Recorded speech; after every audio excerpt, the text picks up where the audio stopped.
తెలంగాణ వ్యాప్తంగా పాలిటెక్నిక్ కళాశాలకు సంబంధించినటువంటి విద్యార్థులు రోడ్డెక్కారు. వారి విద్యకు అడ్డంకుగా ప్రభుత్వం శక్తి పథకాన్ని తీసుకొచ్చి ఇబ్బందులకు గురి చేస్తున్నారని విద్యార్థులు ఆవేదన వ్యక్తం చేస్తున్నారు. దీని ద్వారా రాబోయే పాలిటెక్నిక్ విద్యార్థులకు నష్టం జరగడమే కాకుండా పేద విద్యార్థులు చదువుకోలేని విధంగా ఫీజులు పెరుగుతాయని ఆవేదన వ్యక్తం చేశారు. ఇక ఇదే అంశంపై మరింత సమాచారం వరంగల్ నుంచి మా ప్రతినిధి అశోక్ అందిస్తారు.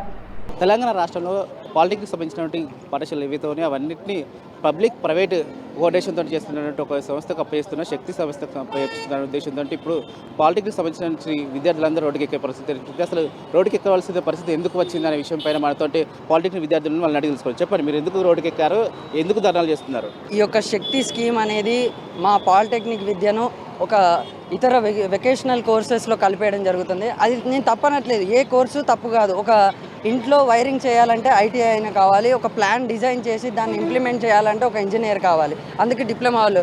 కానీ ఒక గుర్తింపుని ఇక్కడితో చంపేయద్దు. డిప్లొమా అనేది చాలామందికి ఒక గేట్వేలా ప్రదర్శనంగా నిలిచింది. ఈసెట్ అనేది హైయర్ ఎడ్యుకేషన్కి ఒక కీ రోల్ ప్లే చేస్తుంది. ఆ ఈసెట్ లేకుండా చేయడం మంచిది కాదు.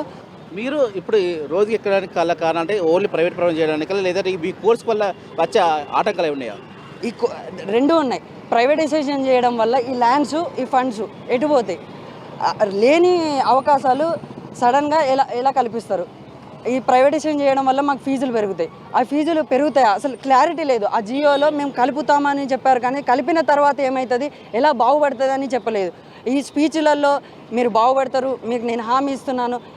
మన హామీలు ఎలా ఉంటాయో తెలుసు, కొన్ని హామీలు జరుగుతాయి కానీ అసలు హామీలే జరగవు. అలాంటి హామీలు ఇవ్వడం కాదు, జియోలో చెప్పాలి భవిష్యత్తులో ఏమవుతుంది. మా భవిష్యత్తుని, మా గుర్తింపుని చంపేయాలనుకుంటున్నారు, అది మంచిది కాదు. ఇప్పుడు ఇంటర్లలో పోతున్నారు, ఇంటర్లు కాకుండా ఈ పాలిసెట్ ఎంట్రన్స్ ఎగ్జామ్ రాసి దీంట్లో టెక్నికల్ నాలెడ్జ్ ఉంటుందని దీన్ని చూస్ చేసుకొని పైకి ఎదుగుదామని చాలామంది విద్యార్థులు వస్తారు. వాళ్ళ పొట్ట కొట్టి ఈ ఒక్క స్కీమ్ వల్ల ఏమవుతుందంటే ఏ విద్యార్థి కూడా పాలిటెక్నిక్ చూస్ చేసుకోడు, కాలేజెస్ అన్ని ఎంటీగా నిలిచిపోతాయి. దీన్ని ఫేమ్ని డీఫేమ్ చేసి ఇంటర్ వాళ్ళకి లక్షల ఫీజులు ఉంటాయి. నిరుపేద కుటుంబం నుండి, మధ్య తరగతి కుటుంబం నుండి వచ్చి ఒక మంచి స్థాయిలో ఎదగాలంటే ఒక పాలిటెక్నిక్ ఒక గేట్వే, ఆ గేట్వేని ముయ్యొద్దు. ఈరోజు కోట్ల విద్యార్థులు, పాలిటెక్నిక్ విద్యార్థులు ఇంజనీర్లు అయి నిరూపించారు. ఎవరు ఒక చిన్న అసిస్టెంట్ ఇంజనీర్ల దగ్గర ఆగలేదు. కోట్లలో విద్యార్థులు ఉన్నారు, సెంట్రల్ మొత్తంలో ఉన్నారు. ఒక కేవి కృష్ణమూర్తి అనే ఆథర్ అయినా, ఒక S Shankar director, Robo director అయినా అతను కూడా పాలిటెక్నిక్ ద్వారానే వచ్చిండు. దీన్ని ఇక్కడితో ఆపొద్దు. మేము ఉద్యోగాలకే పరిమితం కాదు, పై చదువులకు కూడా పరిమితం అని చెప్తున్నాం. ఈ జియో మీద రెస్పాండ్ అవ్వాలి రేవంత్ రెడ్డి గారు. మీరు చెప్పండి, అసలు జియో వల్ల ఏమిచ్చింది, ఆ జియో వల్ల మీకు ఎలాంటి నష్టాలు అయ్యే అవకాశం ఉన్నాయి? జియో వల్ల వచ్చే నష్టాలు ఏంటంటే లాటరల్ ఎంట్రీ తీసేస్తా అనే ఒక క్లారిటీ లేదు, మళ్ళీ అందులో ఒక డీసెట్ ఉందా లేదా అని ఇంకో క్లారిటీ లేదు. మళ్ళీ జియో అది రావడం వల్ల మాకు అనేది ఫీజులు అనేవి పెరుగుతాయి, రీఎంబర్స్మెంట్ అనేది తీసేస్తారు అనమాట. అందువల్ల జియో అనేది మొత్తం క్లారిటీగా ఇవ్వాలని కోరుతున్నాం. ఇప్పుడు జియోలో క్లారిటీ లేదు అంటున్నారు, అసలు మీకు ఎలాంటి పొందబడితే క్లారిటీ వస్తుంది? అంటే ప్రైవేట్ ఫీజులు ఎలా పెంచే అవకాశాలు ఉంటాయి, గవర్నమెంట్లో ఎలాంటి ఫీజు ఉంటుంది చెప్పండి మీరు. ఇప్పుడు గవర్నమెంట్లో మాకు ఫీ రియంబర్స్మెంట్ వస్తుంది. మేము ఎగ్జామ్ రాసినాం కాబట్టి మెరిట్కి తగ్గట్టు గవర్నమెంట్ కాలేజెస్లో మాకు ఫీ రియంబర్స్మెంట్ వస్తుంది, ప్రైవేట్ కాలేజీలో కూడా వస్తుంది ఎంతో కొంత. కానీ ప్రైవేటైజేషన్ చేయడం వల్ల ఏంటంటే ప్రైవేట్ గవర్నమెంట్ ఉండడం, స్కిల్స్ పెంచామంటారు, ఆపర్చునిటీస్ ఉన్నాయంటారు, ఫీజెస్ పెంచుతారు. అవన్నీ కాదు, మళ్ళీ పై చదువులకి వెళ్లకుండా ఓన్లీ 3 సంవత్సరాల్లోనే ఒక ఉద్యోగ వ్యవస్థ, అంటే ఉద్యోగం కోసమే పాలిటెక్నిక్ ఎవరు చేయరు. పై చదువులకి పోవాలి, టెక్నికల్ నాలెడ్జ్కి ఇది ఒక పునాది లాంటిది. ఇదే మొత్తానికి కాదు, ఇదే ఒక ఫౌండేషన్ లాంటిది. కానీ ఈ బేస్ని మీరు దీంతోనే ఉద్యోగం చేస్తూ అంటాను, కానీ ఇది మంచిది కాదు. చాలామంది పై చదువులకు వెళ్ళాలని నేను కోరుకుంటున్నాను.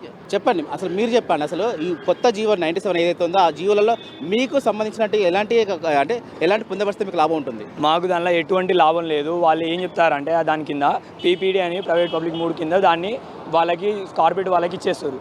దానివల్ల ఒకవేళ వాళ్ళు రేపటి నాడు ఇప్పుడు మాకు గవర్నమెంట్ దీనిలో మీకు ఏం ఫీజు ఏం తీసుకోరు. ఒకవేళ వాళ్ళు ప్రైవేట్కి తీసుకొస్తే రేపటి వాడు వాళ్ళు మాకు సంవత్సరానికి 20,000 30,000 అని ఫీజులు పెట్టచ్చు. దానివల్ల మాకు నష్టమే. ఇక్కడికి వచ్చేదంతా పేద విద్యార్థులు. వాళ్ళ తర్వాతకు దానిలో ఏముంది, అసలు ఈసెట్ ఎగ్జామ్ గురించే లేదు, లాటరల్ ఎంట్రీ గురించి లేదు, బీటెక్ గురించి. మళ్ళీ మేము ఇక్కడ 10th క్లాస్లో మేము ఏమనుకుంటాం, వారే డిప్లొమా తీసుకోవాలి, తర్వాతకు బీటెక్ చేయాలి, ఆ తర్వాత ఎంటెక్ చేయాలి, ఇట్లా ఒక పాత్ క్రియేట్ చేసుకొని వస్తాం. ఇప్పుడు ఈ మధ్యలో ఆపేస్తే మళ్ళీ మేము ఎటు పోవాలి?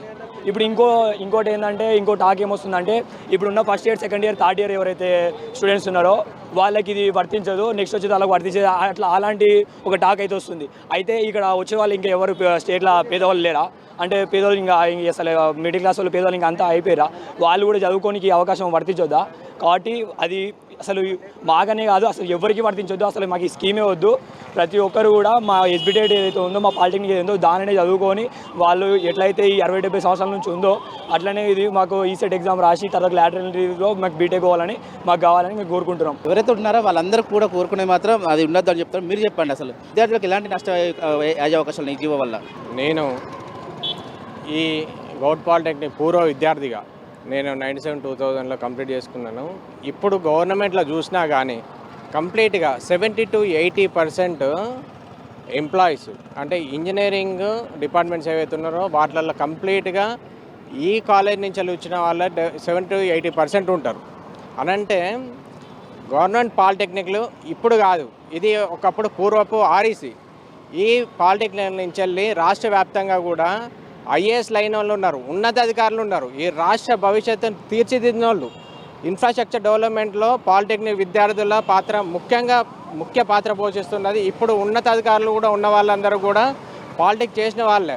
ఇప్పుడు రేవంత్ రెడ్డి గారు ఏదైతే నిర్ణయం తీసుకున్నారో వాళ్ళు విద్యాశాఖ మంత్రిగా ఉండి అన్ని తప్పుడు నిర్ణయాలే తీసుకుంటున్నారు. గతంలో ఉండేసి ఇంటర్ బోర్డు 10th మెర్జ్ చేస్తా అన్నారు, ఇలానే తప్పు చేశానని వెనక్కి తీసుకున్నారు. ఇప్పుడు స్కిల్ యూనివర్సిటీ పెట్టండి, సెపరేట్గా ప్యారలల్గా సెపరేట్ పెట్టండి, ఇంకా వనరులు అందించండి. పాలిటెక్నిక్ విద్యార్థి ఏదైతే ఉన్నదో వీళ్ళ విద్యార్థులకు ఖచ్చితంగా ఒక పేదోడికి విద్యను దూరం చేస్తున్నారు మీరు 97 జీవితం తీసుకొచ్చి. పాలిటెక్నిక్ విద్య అభ్యసించే వాళ్ళందరూ చూడండి, చదువుకోవాలని మనసు పూర్తిగా ఉన్నవాళ్ళు కానీ చదువు కొనలేని వాళ్ళు, చదువు కొనుక్కోలేక చదువుకోవాలని ఉన్న వాళ్ళ విద్యార్థులే పేద విద్యార్థులందరూ పాలిటెక్నిక్ చదువుకుంటూ ఉంటారు. వాళ్లకు ఉన్నత విద్య అందించడానికి ఒక ఉత్తమమైన మార్గం వెనుకట తీర్చిదిద్దిన పాలిటెక్నిక్ విద్యా సంస్థలు, ఈ విద్యా వ్యవస్థ. ఇప్పుడు మీరు విద్యార్థులందరినీ కూడా పేద విద్యార్థులందరికీ కూడా ఈ ఉన్నత విద్యను దూరం చేస్తున్నారు. ఒక పేదవాడి కళను ఈ పాలిటెక్నిక్ విద్యార్థి ఒక ఐఐటీలో చదివే కళను నెరవేరుస్తున్నది. మనం చూసినట్టయితే పూర్వ విద్యార్థి ఒక ముత్యం రాజు అని చెప్పేసి ఉంటారు. ఇప్పుడు ఆంధ్రప్రదేశ్లో ఆయన సీనియర్ ఐఏఎస్ ఆఫీసర్. ఒక పాలిటెక్నిక్ విద్యార్థి తణుకు నుంచి చదివిన విద్యార్థి AIR all India first rank సాధించండి గేట్లో. అంటే మీరు పాలిటెక్నిక్ విద్యార్థులను చిన్నగా చూస్తున్నారు, కానీ దేశ ప్రగతిలో రాష్ట్ర అభివృద్ధిలో పాలిటెక్నిక్ విద్యార్థుల పాత్ర గణనీయంగా ఉన్నది. ఇది ఖచ్చితంగా కూడా భావితరాలకు కూడా ఇలానే కొనసాగించాలి. వీళ్ళని ఈ విద్యను ఎవరిని కూడా దూరం చేయొద్దని చెప్పేసి అని మేము డిమాండ్ చేస్తున్నాం. నేను పూర్వ విద్యార్థిగా ఈ పిల్లలందరూ కూడా ఎవరైతే లక్షలు పెట్టి ఇంటర్ చదవలేరో అన్న వాళ్ళ పిల్లలందరూ కూడా ఈ గవర్నమెంట్ పాలిటెక్నిక్ చదువుకుంటున్నారు. వీళ్ళు ఉన్నత విద్య వేళ కనుక ఇదే స్కీమ్ ఇట్లే పెడతామని చెప్పేసి గవర్నమెంట్ అంటే ఇంట్రెస్ట్గా ఉంటే మీరేం చేస్తారు? ఖచ్చితంగా ఎంతటి యోధులైనా కానీ తల వంచాల్సిందే. ఖచ్చితంగా 97 జీవో రద్దు చేసుకోవాల్సిందే. మేము చేస్తామని అంటే ప్రభుత్వాన్ని గంత ఎట్లా దించాలో కూడా మాకు తెలుసు. ఈ విద్యార్థి శక్తితో పెట్టుకోవద్దు. ఇప్పుడు జెన్జీ అని చెప్పేసి అని అంటున్నారు, జెన్జీ గురించి కూడా ఏమవుతుంది అని చెప్పేసి అన్నది కూడా మీ ప్రభుత్వానికి కూడా తెలుసు. కాబట్టి రేవంత్ రెడ్డి గారు ఇప్పుడు ఏం పని ఉన్నదని ఆగమేఘాల మీద అమెరికాకు పోయిండ్రు, పిల్లలందరూ రోడ్లెక్కి రాష్ట్ర వ్యాప్తంగా ఆగమవుతుండ్రు. మీకు పడతలేరా? మీరు మీ మనవనికి అయితే పూరీలు కాల్చే అంతగా టైం ఉంటుంది, కానీ మా పిల్లలందరూ మాత్రం రోడ్లెక్కి తిరుగుతా అంటే భవిష్యత్తులో నాశనం అవుతా అంటే మాత్రం నువ్వు అమెరికా పోతావా? మన పీసీసీ ప్రెసిడెంట్ మహేష్ కుమార్ గౌడ్ ఉన్నారు. నిన్న మొన్న ఏం చెప్తారు? రేవంత్ రెడ్డి గారు కాదు, రేవంత్ గౌడ్ అని అంటారు.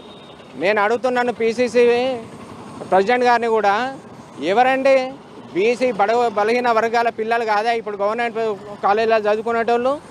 ఆర్థికంగా లేనోళ్ళు కాదా? మీరు స్పందించరా? ఎంత నష్టం జరుగుతుందని చెప్పేసి అని చూడరా? ఎంతమంది పిల్లలు రోడ్డెక్కి చేస్తున్నారు? ఎందుకు వాళ్ళ భవిష్యత్తులన్నీ ఎందుకు ఆగం చేస్తున్నారని చెప్పేసి మేము అడుగుతున్నాం. చూడవచ్చు, తెలంగాణలో ఉన్నటువంటి పాలిటెక్నిక్ సంబంధించిన విద్యార్థులందరూ రోడ్డుకి ఎక్కిన పరిస్థితి కనబడుతుంది. వాళ్ళకు ఏంటంటే ఈ యొక్క 97 జీవో వల్ల మాత్రం మాకు అన్యాయం జరుగుతుంది. రాబోయే ఏదైతే ప్రైవేట్ పరం చేస్తామో మాకు ఫీజులు పెరుగుతాయి, ఫీజు వల్ల మాకు ఏంటంటే చదువుకోలేకపోతాము. ఏదైతే ఉందో వెంటనే ఈ 97 జీవోను రద్దు చేస్తూ గత 70 సంవత్సరాలకు ఎలా చేస్తున్నారో విద్యను అదే విధంగా ఉండాలని చెప్పేసి ఇక్కడ కోరుకున్న పరిస్థితి మాత్రం ఇక్కడ కనబడుతుంది. కెమెరామెన్ సంజయ్తో అశోక్, NSR న్యూస్, వరంగల్.